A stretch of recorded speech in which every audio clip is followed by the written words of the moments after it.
이번 강의의 가장 핵심 포인트는 몇 개 안 됩니다. 내용량은 많았죠. 그죠? 이거는 많이 출제되지 않기 때문에 이렇게만 정리해 보세요. 우리가 주택법상의 의무적 관리 대상이 뭐냐 하는 것을 아시면 되겠죠. 의무적 관리 대상 300세대 이상의 공동주택, 150세대 이상의 승강기 설치라든가 중앙집중난방이나 개별난방의 개념은 아니고 중앙집중난방과 지역난방 그것만 조심하면 되고 또 150세대 이상으로서 주상복합 건물입니다. 이들은 개별 요건이다 하는 것을 머릿속에 좀 인식해 주면 되겠고요. 사업주체가 사용 검사를 갖다가 받았다.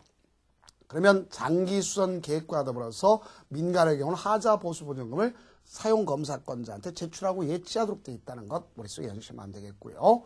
자, 그러면 그렇게 해서 입주 예정자 과반수가 입주하면 사업주체가 관리 방법을 요구합니다. 그럼 요구했으면 입주자 대표회를 구성하는 3개월 내에 하는 거고 또 거기서 관리 방법 결정할 때 자치관리하겠다 그러면 입주자 대표회의가 자치관리기구를 구성하는 겁니다. 그러면 6개월 내에 하는 거다.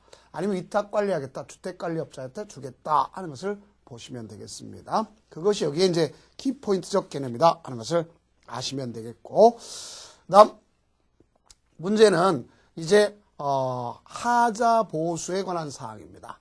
자, 이 하자 보수는 사업주체 누구든 다 해야 돼요. 그래서 사업주체뿐만 아니라 시공자 또는 분양 목적의 건축법상의 건축 허가 받아서 한 건축주도 내야 된다. 즉 하자 보수 책임이 있다는 걸 볼 수 있습니다. 그럼 이 중에 하자 보수의 책임 기간은 가서 내력구조부 또 시설별에 따라 다르지만 시설별에 따라서는 1년, 2년, 3년, 4년이 됐고 내력구조, 주요구조부에 대한 관점에서 뭐가 있다 보시면 5년짜리와 10년짜리가 있어요. 그래서 10년 내기 바보 지오 이렇게 외우시면 되겠습니다. 다음 이 주요구조가 붕괴됨에 따라서 손해배상 책임까지 가져가야 되는 것을 알 수 있겠고요. 그 다음 이제 중요한 것은 하자보수 보증금에 대한 사항 또 하자보수에 대한 처리기간은 15일이 됐다는 걸 알 수 있겠고요. 하자보수 보증금은 누구는 공적 주체는 예치하지 않습니다. 그러면 공적 주체가 아닌 사람은 사용검사권자 명의를 했다가 입주자 대표회가 구성되면 입주자 대표는 명의 변경을 해요. 그럼 이때 예치는 현금 또는 보증서로 하는데 법정공사급의 3%를 예치합니다. 그런데 얘는 순차적으로 돌려주도록 되어 있다. 그래서 1, 2, 3, 4, 5, 10이었잖아요. 그래서 1년, 사용검사 때 1년은 10, 2년은 25, 3년은 20, 12, 5, 20, 그 다음에 15, 15, 15를 했잖아요. 이걸 여러분들 연상해 주시면 되겠다 하는 것을 볼 수 있겠고요. 다음 이제 그 자금에 관해서는 주택상환사채. 누가 발행할 수 있냐면, 등록업자, 일정 요건의 등록업자와 한국토지주택공사 발행한다 볼 수 있겠고, 또 국토교통부의 승인을 받도록 되어 있다는 걸 알 수 있습니다. 근데 등록사업자 등록이 말소됐더라도 영향력은 없다 하는 것을 꼭 아시면 이건 김영식 증권이다. 그래서 이거는 중도에 우리가 갔을 때 양도할 수 있느냐 아니면 상환할 수 있느냐 하는 문제가 생기지만 해약할 수 있느냐는 생기지만 원칙적으로 대상이 되지 않습니다. 사상해이 사정이 생겼다. 상속받았다. 해외로 가겠다. 이런 경우는 상관없다 하는 것을 볼 수 있겠고요. 다음 입주저축은 몇 가지가 있다고 보시면 4가지가 있다. 청약저축, 청약예금, 청약부금 이걸 모두 총괄할 수 있는 것이 뭐가 있어요? 주택청약 종합저축이 있다. 이렇게 생각하시면 되겠고요. 마지막으로 주택거래 신고지역이라는 것은 물가 상승률하고 아파트 가격 상승률 비교할 때 즉 주택가격 상승률, 자 여기는 아파트가 중심이기 때문에 아파트라고 했습니다. 가격 상승률이 높을 경우에 국토장관이 지정한다. 주택정책심의를 거쳐서 지정하면 이를 시장군수구청에 통보해 줍니다. 그럼 시장군수구청장은 일반한테 열람을 15일간 열람시켜요. 15일 이상. 그러니까 15일 기점을 한다는 걸 꼭 머릿속에 연상해 주면 되겠습니다.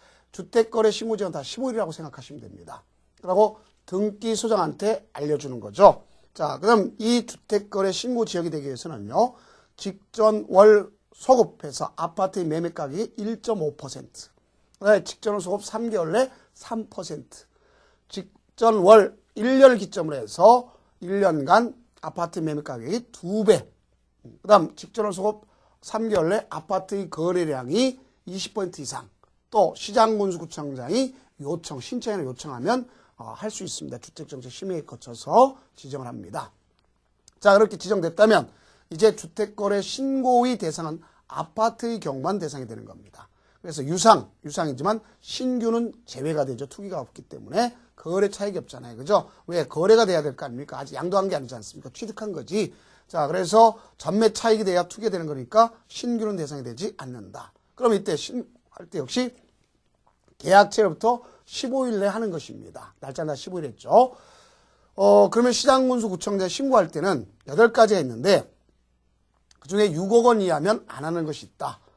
입주 여부 계획, 자금 조달 계획 이거는 하지 않는다는 걸 꼭 명심해 두세요. 자, 다음 우리가 보면은 신고했다. 그럼 신고 필증 교부해주면 거민받음으로 될 수 있어요. 그러면 시장군수구청장은 세무관서장한테 통보해줘요.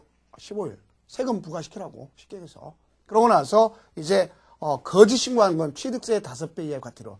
미신고나 게을렸으면 500만 원의 과태료가 된다. 이렇게 아시면 되는 것이 이번 강의의 키포인트였다 하는 것을 꼭 명심해 두시면 되겠습니다.